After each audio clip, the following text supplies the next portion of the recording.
everyone, and thank you for joining us to celebrate Juneteenth. In the spirit of Black liberation, the Black Address Roundtable aims to kick off our Freedom Day with a forum of Black professionals, advocates, and creatives to truly uplift the Black narrative. I'm going to be the host of this discussion. My name is Kelly Ann. I'm a community organizer in the South Dade area, and we're going to be speaking with two mental health advocates in the Black community. First off, let's start with Dr. April Scott. She is a psychologist and a mental health advocate. And we also have joining us for this discussion is Aranisha Hamilton. She is a yoga instructor and a social justice advocate. So we also have on, I want to shout out Nubian Roberts, Mr. Jeremiah Chapman, and Jazz Floyd joining as participants in the chat. So let's get started with talking about uplifting about the narrative. How are you ladies doing this afternoon? Pretty good. How about yourself? I'm good, I'm great, blessed. Thanks for having you both on. So my first question for you two, given your role in community, how are you processing the moment of civil uprising in this country? So, as you guys are, your role as mental health advocates in the community, right? Like from your scope of that work, how are you processing what's going on with all the civil unrest that's just happening in America? And either one of you can go first. So I'm processing it in a number of ways. I tend to be solution focused when stuff comes up, particularly when there are things that are outside of my scope of control. I tend to ask, well, what can I do? What am I in control of? So I look in my circle or my sphere of influence. So for me, that's the people I work with. So I work with college students. So providing a space for them to discuss and process and debrief everything that's going on and just validating their feelings and helping people, not just at work, but also like even my social media pages, understanding that a lot of the feelings that we're experiencing, that it's trauma, and being able to name it as trauma really helps kind of conceptualize our response and also can kind of help us strategize on how to address the trauma. Because there's very little we can do about the racism because that's not a problem we created. But we can do things to kind of affect our mental health in a positive way. Beautiful stated. Definitely solutions are what's going to make change, right? Obviously, us as human beings and as Black people, we have experienced decades and centuries of oppression in this country. So just naming it as trauma is really, really important. And thank you for bringing that point, Dr. April. So as of you, Aranisha, as a social justice advocate, as a yoga instructor, as a social entrepreneur, how are you processing this moment? Yeah, for sure. I feel like as a full-time social entrepreneur, one thing that I have to continue to remind myself to process and remember is that my experience is different from other experiences. And what I'm going through may not necessarily be what other people are going through or how they feel about it. So I think first, making sure I'm staying tapped in and aware of not only how I feel, but my role in what is happening. And then as people do come to me for support, guidance, or anything of the above, I'm able to best help them based off of their experience and what they need and what their role may be in the process. So I think a lot of staying tapped into awareness, not only for myself, but from a universal perspective, as well as a physical perspective with what's happening in the world, not only with our culture, but as well as Corona and how everything is connected and how people are in their space and how I'm in mine, and making sure I'm best supporting them on their journey, but not trying to project at the same time. Awesome. But knowing your role, that's an excellent point and a wonderful segue into my next question. So do you think, to both of you ladies again, do you think that the media's narrative of what's currently happening in this country is accurate? Like you said, Aranisha, we're in a global pandemic, right? So not only are we experiencing civil unrest because police violence is happening against our people, we are in a global pandemic, so it's a public health crisis that's happening as well. So do you feel like the media, pitching it to both of you ladies, what's your opinion on it? With all of this information about coronavirus that, places are reopening and cases are spiking, with all these protests and buildings are getting burned down and they're saying that protesters are looting, and how do you feel that the media is portraying what's happening at this time? Is it accurate? What are you guys' thoughts? And whoever would like to answer. I'll kick it off. Oh God, You can have full transparency here. This question, oh my God. So this question for me, it gets my blood going. I cannot stand the mainstream media. I think that social media is one of the best things that could ever happen to our culture and our people. Not only do it allows us to skip the middleman of people broadcasting and showing us things that, you know, the story that they're trying to portray, but I think that our youth have really taken to social media and really being able to not only put things on the forefront with their platforms, but as well as wanting to address them, wanting to talk about them, and wanting resolution for them. And I think what the millennial culture, our task here is to identify with the older culture before us in the sense of making sure we're fully informed in a correct way and not buying into everything we see on social media, and then making sure our youth have that message, as well as kind of connecting the dots between our older generation understanding how the media is of support for us and of value to us, and making sure we're maximizing our platforms to really show what's going on out here, or sharing our experiences because they can be helpful for other people. I don't believe 90% of what I hear on the regular media, like a CNC and all of that. I'm really tapped into wanting to make sure I go explore other places, other countries, other environments to get the information for myself, and then having a plan to make sure I project that on my platform, so people that don't have those opportunities to go out and get the message or see the things for themselves, they have at least my platform or other leaders' platforms that I'm tapped into to show them these things via our social media platforms versus mainstream media. And then as Black people, creating our own media platforms, our own news stations, our own, and reporting our own media when it comes to when we are on TV or other platforms outside of social media.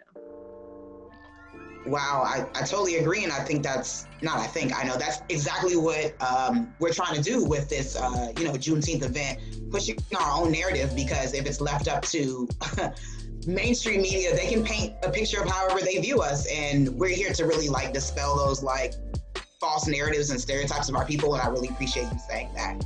Dr. April, your thoughts on media and how we've been portrayed as a psychologist? Yeah, so that's actually a research area of mine, of the intersection of media and mental health. And I think it's important, one, to define, when we say media, what are we talking about? We're talking about mainstream outlets. Are we talking about news?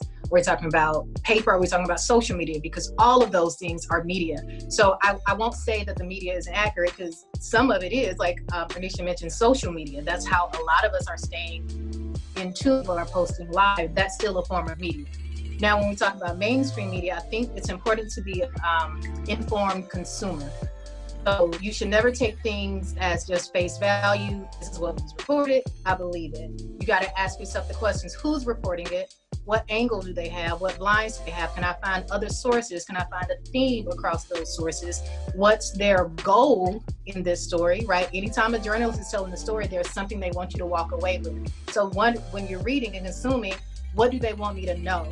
And what other questions do I have? And where else can I find those sources? So I think if you can consume the media with, a level of skepticism and critical thinking, then you can kind of make those distinctions. But we know everybody isn't doing that. So that's why it's important for those who are, can help those who are not, and kind of dispel some of the myths. So when people say, the people out there are they rioting or are they protesting? Because there's words mean things. And why are they rioting? Who is doing it? How do you know they're doing it? And get those questions answered. So we know mainstream media, there's an angle. Honestly, they only care about views. I don't even think they care as much about painting a narrative. They're just trying to get money, and they know what things are going to sell. So with that being said, being an informed consumer, and no, you don't have to consume everything. I'm a firm believer. I have certain people blocked on Twitter because I don't need their name coming up. I don't want my views contributing to their pockets. So the current occupant of the White House blocked on every social media feed I have. I don't need to see that. So I think it's just all about being an informed consumer, and being critical also what you are consuming. I love that. I love that you said to be someone who is not just consuming, but being analytical of the content, right? Because we only have a handful, just, you know, to touch briefly on that, we only have a handful of like mainstream media stations. And if those 5 or 6 stations end up saying the same narrative, people are gonna believe it. But it's up to folks like us, you know, to actually like digest what's being said, especially when you have social media, like Aaronisha also stated, like showing what folks on the ground are what's actually really happening. Like, for example, just to jump in briefly, you know, I've protested for the past few weekends, and they'll say on the news, oh, they looted the CVS, but that was at night when people had alternative, you know, motivations, but they won't show the hours of peaceful protesting during the day. So we really have to be careful of like what mainstream media is saying, and pay attention to like the folks on the ground, like you all, that are really like capturing what's really happening in these streets. Thank you for that excellent point. Being critical of media, of all platforms, is super important. So my third question for you ladies is this: what ways can our community watching this forum show up to advance Black liberation, in your opinion? I would say acknowledge what your role is. Like, first you have to identify yourself. None of us are free. Oh God. I think first identify like where you are and what you're... Hold it, because I let it go. I think first we have to identify what role we currently have. For example, myself as a full-time entrepreneur, there's nobody that I kind of report to, right? Like, I'm not working with white people around me. I don't have to filter myself for white people. Like, I can say what I want to say and do what I want to do because I've set my life up like that, versus, you know, some of my counterparts, some of my sisters that have, you know, spent their most of the majority of the time in school. They, you know, have gotten these jobs. They want to keep their job. They understand what workplace they're in and how they have to filter themselves. And it does not make them, you know, any less because they cannot speak up for how they're feeling in current moments, or they're having to feel like they have to wear this mask. But at the same time, they're trying to identify their current situation and how they can impact their community from where they're standing at. How can they make a difference from what their role is in the culture? So I think first, having to identify who you are and what your role is and where you can support the cause.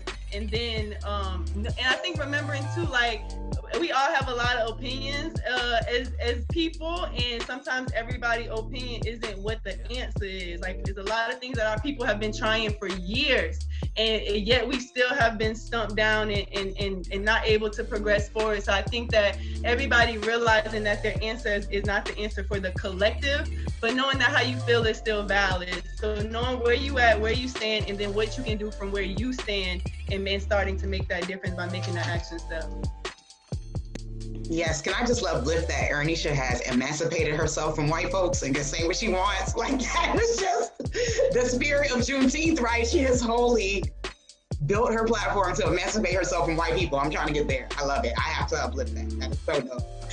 So Dr. April, I know you're going to leave with a powerful quote. I was ready. The same question. How can folks watching this forum, you know, play their role in terms of advancing Black liberation? So anytime I think of Black liberation, I go to the quote of "None of us are free until we are all free." So until you are committed to liberating all Black people across all spectrum, across gender identity, sexual orientation, religious identity, all the people, then you're not ready about Black liberation, which is okay, but you need to call it something else. Let's call it thing a thing. So first, make sure that we are liberating all Black people, and then eventually moving from a place of surviving to thriving. So in a pandemic, in a crisis, your body's, your brain focuses on surviving. That's just what it's going to automatically go to. So that's why a lot of us are feeling really tired right now and just like exhausted all the time, even though we're not doing as much, is because mentally your body is in survival mode because we have 2 crises going on. So eventually when we come out of this, the goal is to move from a place of survival mode to thriving. And what that looks like is your community. How are you bringing joy into your life every day? Because as much as you are pouring out, and this is really important for people who are in the activism role, because they are usually really bad about self-care, we can't do anything with you as a martyr. I mean, it's great, we need your work, but we need you here. We need you healthy as well. So how are you bringing joy into your life while you are also fighting? Because happiness is not, it's not the opposite of revolution. You can still do the work and still have moments where you smile, where you still take a break. So we need you here. That's one thing that I will say. Make sure that you are taking care of yourself. Know your role, do what you can. Everybody has a role. Everybody's not going to be on the front line. Somebody needs to be stuffing the envelopes. Somebody needs to be making sandwiches. Find out what your role, what your strength is, because everything is valuable. So make sure we're fighting for liberation of all, taking care of yourself, making sure every day you are bringing joy into your life. I asked something, my friend, did you smile today? Go watch a video of somebody following. Whatever it is, I mean, it's not right, but do something that's going to bring a smile to your face and take care of yourself and know your role and make that influence in that circle that you have. Truly wise words from Dr. Scott. That is such an amazing point, because us being folks in movement space, you know, the movement doesn't stop. These are issues that our ancestors have been fighting for since we washed on the shores of this country, and our children will probably continue to fight for it. So it's just so important that you had to physically, verbally say that, like, stop to smile, stop to, you know, take time for yourself. Thank you, Dr. for mentioning that, because it's something small that we forget about. We get so wrapped up in what's happening in this world that we don't take time to say, hey, I need to be here. So I need to do what's right for me, you know, so I can be here for my community and my children. So thank you for just naming that, because we forget, right? We forget as human beings, like, in this tough work. So my final question to you ladies, this conversation is just, gems have been dropped. I love it. Can you share a final thought or just some uplifting words that keep you going? So, like, Aranisha, you as a yoga instructor and a social entrepreneur, Dr. April Scott, a psychologist, do you have like a particular quote maybe, or just some words of encouragement you tell yourself to keep you going, maybe some mantras, or just something that you could share with our audience and our viewers during this wonderful event that can really motivate us in these, like, challenging times? Yeah. Go ahead, Miss Dr. Okay. Scott. No, I like to time it right. So I have two, actually, so I'm breaking the rules a little bit. One of them really has nothing to do with any movement. It's just something I believe in. It's from Nikki Giovanni's poem, Ego Tripping. And she has a line that says, I am so hip, even my errors are correct. And that is, I live by that, because oftentimes we let the fear of making mistakes keep us from moving. And when you come from a position of, even if I make a mistake, that mistake was purposeful, so much purposeful that it was actually correct. And it gives us it puts a little pep in my step anytime I hear that. And the other one is a quote by Audre Lorde, which revolution is not a one-time event. And that just reminds us that this isn't going anywhere, that you got to be in it for the long haul, which is why we have to take care of ourselves. So if you can't do something this week, that's fine. Rest for 2 weeks. We still going to be here. So revolution is not a one-time event. Audre Lorde and Nikki Giovanni's, I am so hip, even my errors are correct. Bars. Right? I wish I could write. Bars. Yes, ma'am. And Aranisha, take us out with some final uplifting words. Yeah, every Monday at 10 a.m. until 10 p.m. I go live on my Instagram live, and I do a Monday motivational message. And every Monday I give a focus for the week. So I definitely suggest that everybody tap into that. But then one quote that's been sticking with me over the past couple of days is, communication is about expression, not reception. So knowing how you feel is how you feel. Be able to communicate how you feel. It's not about how people receive it, but you having the ability to express yourself. And then finally, no justice, no peace.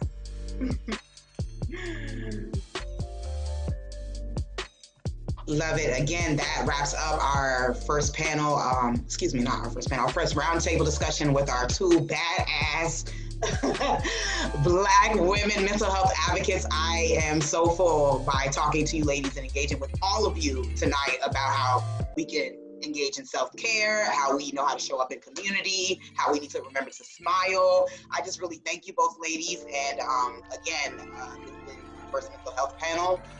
Everyone take care. I'm Kelly Ann, and look out for our Social Justice Advocates Forum. We have some of the folks in the building. We have Nubian Roberts, Jeremiah Chapman, and Emmanuel George. They're going to follow up with some social justice warring, and then we also have a legal advocates forum with Dwight Bullard and Melba Pearson. So please stay tuned to stay engaged with us for this event, and you guys have a wonderful night. Take care.